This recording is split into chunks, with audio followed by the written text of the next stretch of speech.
नारायण भगवान की जय। गुरुर्ब्रह्मा गुरुर्विष्णु गुरुर्देवो महेश्वर गुरुर्साक्षात् परब्रह्म तस्मै श्री गुरुवे नमः।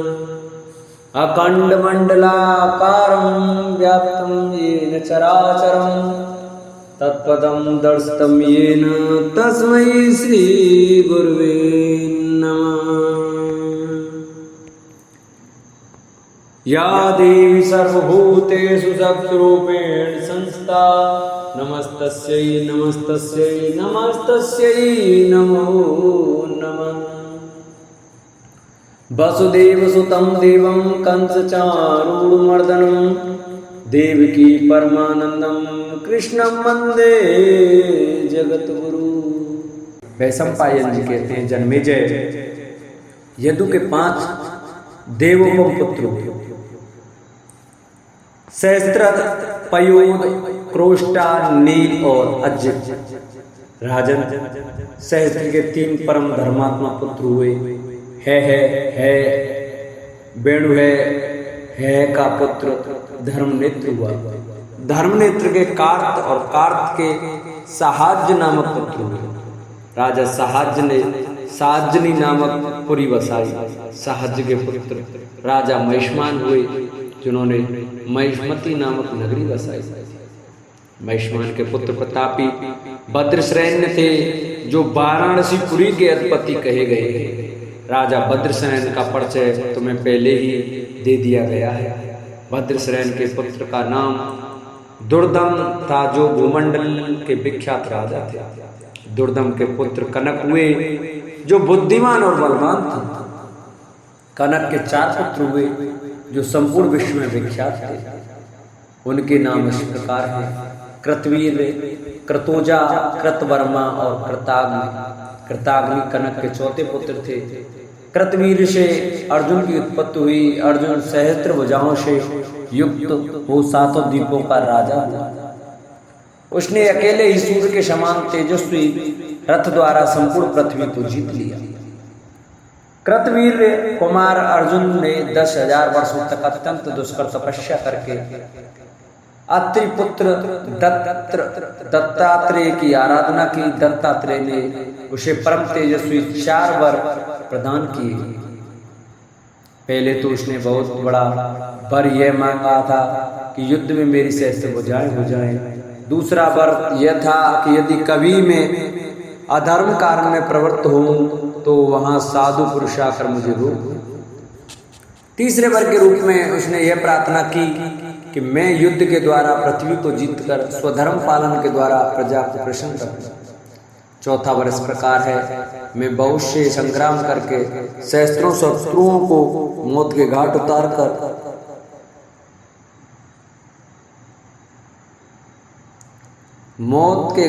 उतारकर संग्राम में ही रहते समय जो युद्ध में मुझसे अधिक शक्तिशाली हो उसके द्वारा वध को प्राप्त हो। भरत नंदन युद्ध करते समय किसी योगेश्वर की भांति योग बल और संकेत मात्र से उसके 1 सहस्त्र भुजाएं प्रकट हो जाती थी। राजा अर्जुन ने 7 द्वीप, समुद्र, पतन और नगरों सहित सारी पृथ्वी को उग्र कर्म युद्ध के द्वारा जीता था। जन्मेजय उस राजा ने 7 द्वीपों में विधि पूर्वक 700 यज्ञ किए थे। ऐसा सुना जाता है महाबाहु अर्जुन के समस्त यज्ञ प्रचुर दक्षिणा देकर संपन्न किए गए थे। सब में सोने के यूड़ गड़े थे और सोने की ही वेदियां बनाई गई थी। महाराज विमान पर बैठे हुए संपूर्ण देवता, गंधर्व और अप्सराएं सदा ही उन यज्ञों को अलंकृत एवं सुशोभित करती थी। कृतवीर के यज्ञ में उसकी महिमा से चकित होकर परिदास के विमान पुत्र नारद नामक गंधर्व ने इस गाथा का गान किया था। नारद बोले, अन्य राजा लोग यज्ञ, दान, तपस्या, पराक्रम और शास्त्र ज्ञान में कृतवीर अर्जुन की स्थिति को नहीं पहुंच सकते। वह योगी था, इसलिए मनुष्यों को 7 द्वीपों में ढाल, तलवार, धनुष, बाण और रथ लिए सदा सब और विचरता दिखाई देता था। धर्म पूर्वक प्रजा की रक्षा करने वाले महाराज कृतवीर के प्रभाव से किसी का धन नष्ट नहीं होता था, न तो किसी को शोक होता, न कोई भ्रम में ही पड़ता था। वह 85,000 वर्षों तक सब प्रकार के रत्नों से संपन्न चक्रवर्ती राजा सम्राट रहा। योगी होने के कारण राजा अर्जुन ही यज्ञों और खेतों की रक्षा करता था और वही वर्षा काल में मेघ बन जाता था। जैसे शरद ऋतु में भगवान भास्कर अपनी सहस्त्रों किरणों से शोभा पाते हैं, उसी प्रकार राजा कार्तवीर्य अर्जुन प्रत्यंचा के रगड़ से जिनकी त्वचा कठोर हो गई थी, उन सहस्त्रों भुजाओं से सुशोभित होता था। मां तेजस्वी अर्जुन ने कर्कोटक नाग के पुत्रों को जीतकर उन्हें अपनी नगरी माहिष्मतिपुरी में मनुष्यों के बीच बसाया था।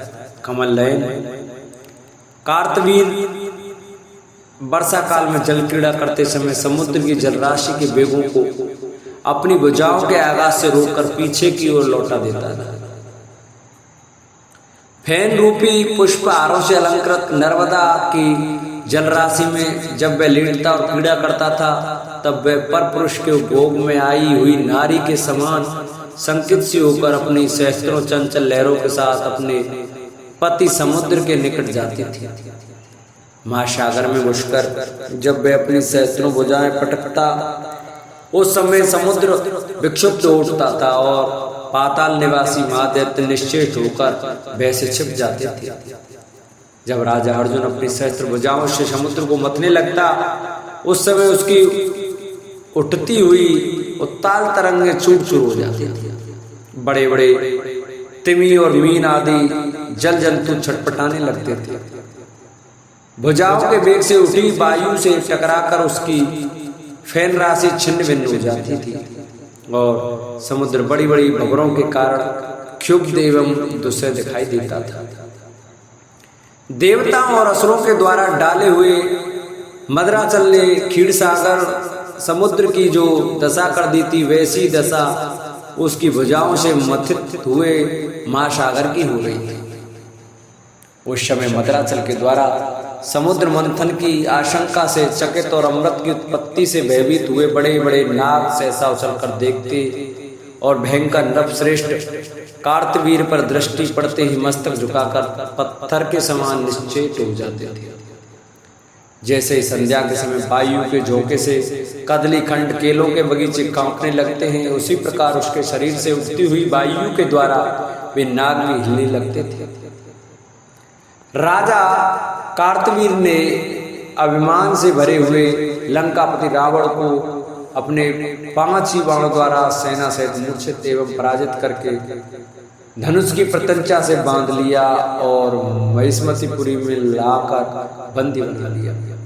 अर्जुन ने मेरे वंशज रावण को कैद कर लिया है, यह सुनकर महर्षि प्लत्स स्वयं वहां गए और अर्जुन से मिले।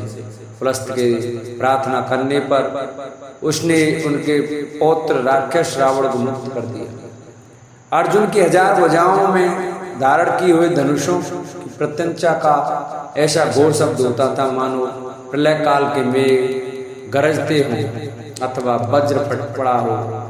अहो भृगुवंशी परशुराम का पराक्रम में धन्य है, जिससे उन्होंने युद्ध में स्वर्ण में तालवन के समान राजा कार्तवीर की सहस्त्रों भुजाओं को काट डाला था।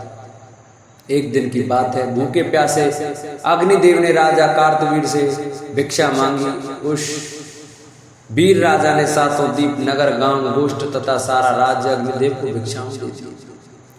अग्निदेव सर्वत्र प्रज्वलित हो उठे और पुरुष प्रवर महात्मा कार्तवीर के प्रभाव से समस्त पर्वतों एवं वनों को जलाने लगे। कार्तवीर की सहायता से अग्नि ने दूसरे साधारण वनों की भांति वरुण पुत्र के रमणीय आश्रम को भी सूना पाकर डरते डरते जला दिया। पूर्व काल में वरुण ने जिन तेजस्वी एवं श्रेष्ठ महर्षियों को पुत्र रूप में प्राप्त किया था, उनका नाम वशिष्ठ है। वे ही मुनि आपव नाम से भी विख्यात है। महर्षि वशिष्ठ का सूना आश्रम जलाया गया था, इसलिए उन ऐश्वर्यशाली आपव ने अर्जुन को क्रोध पूर्वक शाप दिया है तूने मेरे इस वन को भी जलाए बिना न छोड़ा, इसलिए तेरे द्वारा जो विश्व विजय आदि यशोवर्धक दुष्कर कर्म किया गया है, उसे दूसरा वीर तुझे पराजित करके नष्ट कर डालेगा। जमदग्नि के प्रतापी पुत्र महाबाहु परशुराम बलवान और तपस्वी ब्राह्मण हैं, वे भृगुवंशी वीर तुझे बलपूर्वक मत डालेंगे और तेरी इन सहस्त्र भुजाओं को काटकर तुझे भी मौत की घाट उतार देंगे।